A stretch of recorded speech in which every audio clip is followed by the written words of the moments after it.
Salam saudaraku, selamat pagi, semoga kita semua dalam keadaan sehat dan penuh sukacita dalam Tuhan.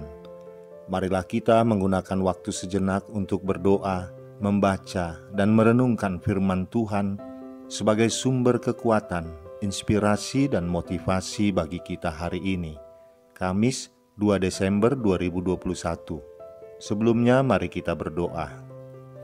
Bapa di sorga, kami bersyukur atas hari yang indah ini, hari yang penuh harapan. Kami akan merenungkan firman-Mu.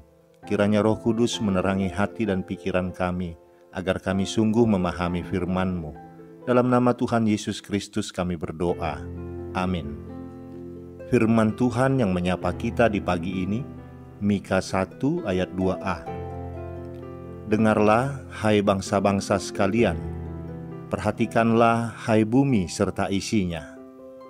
Demikian firman Tuhan.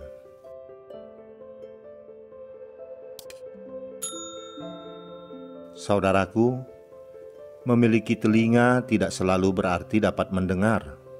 Hal ini dapat terjadi karena ada gangguan pada fungsi pendengaran seseorang.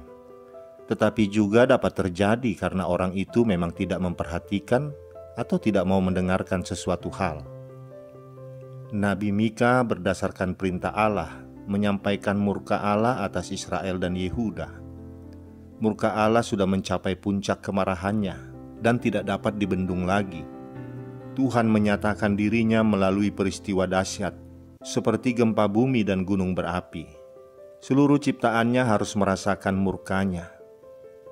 Allah memanggil, meminta untuk didengarkan oleh seluruh manusia dan alam semesta. Allah ingin didengarkan, namun tidak ada yang mau mendengarnya. Saat Allah menjadi marah, tiada seorang pun yang dapat berlindung dari murkanya, baik orang yang berkedudukan tinggi maupun yang rendah. Kemarahan Allah disebabkan oleh dosa Yerusalem dan Samaria. Ketika mereka diadili, bukannya mengaku dosa, malah menantang agar dosa mereka ditunjukkan. Mereka mengajukan gugatan banding tentang dosa Israel dan Yehuda karena merasa Tuhan tidak sepatutnya memurkai mereka. Karena itu Allah menghancurkan Samaria, kotanya dan berhalanya. Hukuman Allah bertujuan membersihkan agar mereka siap untuk ditanami. Murka Allah dapat menimpa siapapun, bahkan umat kesayangannya. Kita tidak perlu mencari pembenaran diri di hadapannya. Ketika diperingatkan, kita sepatutnya mendengar dan bersyukur, karena peringatan dan penghukuman dari Allah adalah cara Allah mendisiplinkan kita agar hidup kudus dan benar di hadapannya.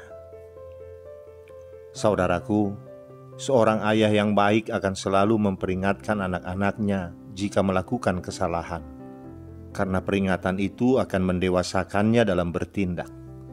Begitulah cara Allah memelihara anak-anaknya yang selalu hidup tidak benar. Ia akan menegur anak-anaknya dengan caranya sendiri. Seringkali peringatan itu tidak diindahkan, dan bahkan Allah harus membuat peringatan yang cukup keras. Demikianlah cara Allah menunjukkan kemuliaannya. Bangsa Israel sebagai anaknya pun diperingatkan agar dapat memahami segala keadaan dan perbuatan yang mereka lakukan. Peringatan Allah sangat berdasar, melihat anak-anaknya sendiri telah berkhianat dengan berbuat sundal dan tidak setia kepadanya. Segala berhala mereka telah membuat Allah murka. Kebebalan dan hati yang keras telah membuat mereka tuli dan tidak mendengarkan peringatan Allah. Mata rohani mereka telah ditutupi oleh kuatnya keinginan untuk memuaskan pikiran serta kehendaknya sendiri. Saudaraku, Allah memperhatikan kita, sama seperti Ia memperhatikan Israel. Maka sebagai umat, kita harus memelihara kekudusan hidup. Ia memandang serius segala sikap dan tindakan dosa, atau perlawanan terhadap kebenarannya. Ia marah bila kita mengandalkan sesuatu selain Dia, memprioritaskan hubungan lain dan mengabaikan hubungan kita dengannya, atau mengutamakan ambisi ketimbang memperhatikan kehendaknya.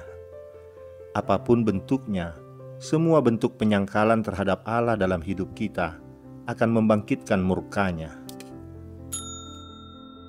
pada masa kini, dosa semakin merajalela di seluruh dunia, termasuk di Indonesia. Allah masih bersabar dan memberi kesempatan kepada manusia untuk bertobat. Akan tetapi, akan tiba saatnya bahwa hukuman Allah akan dijatuhkan kepada manusia berdosa. Oleh karena itu, Tuhan ingin memakai orang percaya pada zaman ini untuk berperan seperti Nabi Mika. Di satu sisi, orang percaya harus berani menyampaikan kebenaran melalui bimbingan dan bahkan melalui teguran terhadap berbagai kebobrokan moral yang berkembang dalam masyarakat. Di sisi lain, orang percaya juga harus menyampaikan berita tentang pengampunan yang tersedia di dalam Yesus Kristus. Karena itu, janganlah takut untuk melakukan kebenaran, sebab Tuhan akan menjadi saksi dan pembela kita. Allah ingin kita mendengarnya dan setia mengikuti segala perintahnya, sebab tidak ada satupun yang kebal terhadap murka dan keadilannya.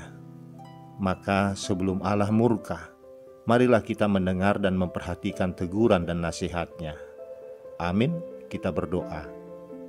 Bapa di surga, ampunilah kami atas segala dosa dan kesalahan kami yang tidak mau mendengarkan segala perintah dan nasihat-Mu untuk kami lakukan dalam kehidupan kami sehari-hari, sehingga pikiran, tabiat, dan perilaku kami dipenuhi oleh dosa. Kami bersyukur hari ini Engkau ingatkan kami, agar kami membuka telinga kami untuk mendengarkan suara-Mu, mendengarkan nasihat dan teguran-Mu, agar kami layak hidup di hadapan-Mu. Kiranya kami tetap menyendengkan telinga kami akan firman-Mu, yang kami yakin akan menuntun kami untuk hidup layak di hadapan-Mu. Beri kami kekuatan Bapa untuk melakukan semua itu. Di dalam nama anak-Mu Tuhan Yesus Kristus kami berdoa dan mengucap syukur. Amin. Selamat beraktivitas saudaraku, Tuhan memberkati. Salam.